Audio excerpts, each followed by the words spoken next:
জাতির সংস্কৃতিকে ভিত্তি করে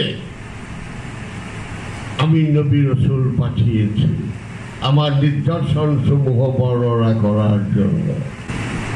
আরবের জন্য মহানবী, মিশরের জন্য হযরত মুসা কালিমুল্লাহ, বেথলেহেমের জন্য হযরত ঈসা আলাইহিস সালাম, যাকে খ্রিস্টানরা যীশু খ্রিস্ট বলেন, ডেভিডিয়ানের জন্য দাউদ, অ্যাসিরিয়ানের জন্য সুলাইমান, সুরিনামের জন্য লূত।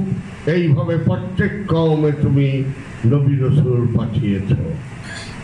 অখণ্ড ভারতটি একটা বিরাট জাতি না?